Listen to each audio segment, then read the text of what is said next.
Hello and welcome to Total IELTS. Peter here, and in today's lesson I'll be looking at Writing Task 2, how to write a conclusion, specifically the importance of a good conclusion and what to include and what not to include in your conclusion. The task I'll be using is the same task I used for how to write an introduction and body paragraphs. So it's time to bring this to a close.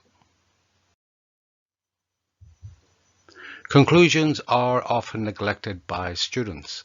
This is often because they focus too much on writing the introduction and body paragraphs, and they end up running out of time at the end of the test. If you're focusing too much on the introduction and body paragraphs, remember that the conclusion is a vital part of your essay, and indeed it is an IELTS Task 2 requirement. If you don't have a conclusion, you will receive a band 5 in task response. Also, if you think you don't have enough time, then look at your planning. This is a 5-step planning procedure for every task 2 I mentioned in a previous video. If you look at number 4, writing the conclusion, this should take no longer than 5 minutes. Try to leave enough time to write your conclusion. 5 minutes is more than enough to write a good conclusion.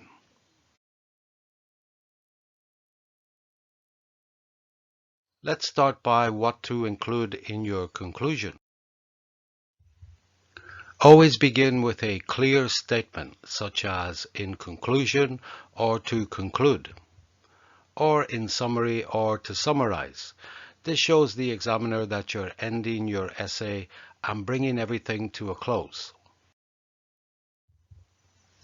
Don't start with an idiom. I've seen this from many candidates where they write something like in a nutshell or at the end of the day. Remember that task 2 is an academic essay, which should be written in formal style, so no idioms. After in conclusion, restate your position from the introduction, but don't copy it word for word. Paraphrase it. And combine your position with a paraphrase of the statement.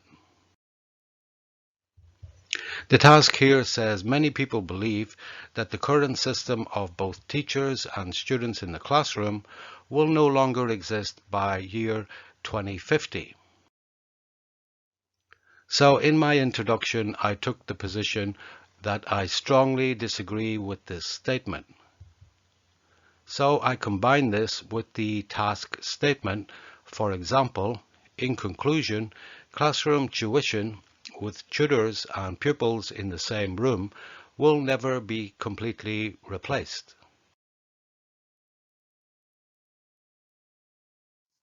After restating your position and combining it with the task statement, paraphrased of course, then you need to restate the reasons for your position from your body paragraphs.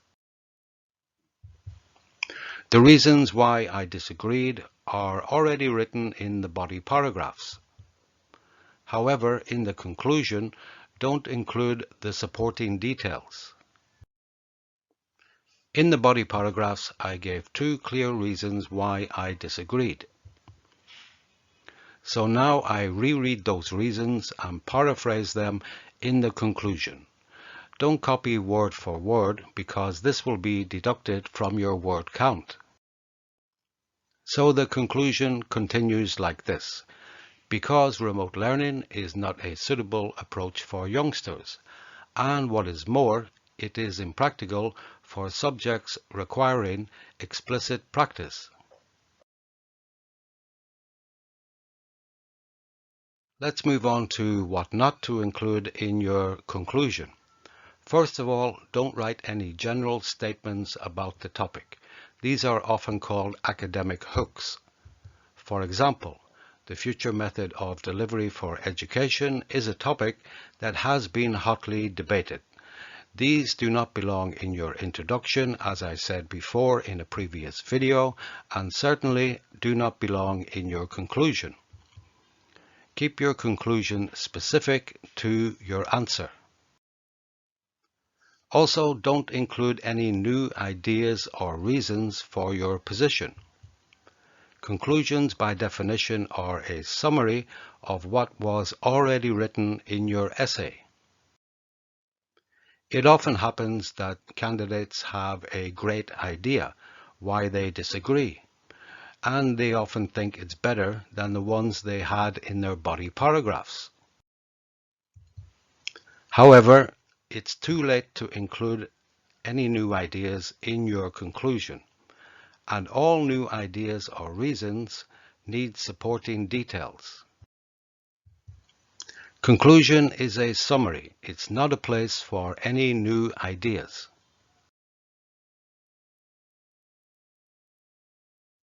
And in summary, a conclusion is as important as an introduction and the body paragraphs. It summarizes your essay. It shows the examiner you're bringing everything to a close and shouldn't be undervalued. It's also an IELTS Task 2 requirement. If you don't have a conclusion, you will receive a band 5 in the task response criterion. Always make time for your conclusion. 5 minutes is more than enough to spend on it. Begin in a formal style, for example, in conclusion or to summarize, and never include any idioms. Don't include general statements or academic hooks on the topic, or any new information that is reasons or ideas for your position. Start by restating your position, paraphrased of course, and combine this with the task statement, also paraphrased. Then include reasons for your positions, which you've already written in your body paragraphs, and don't forget to paraphrase these. And here is the conclusion for this particular task.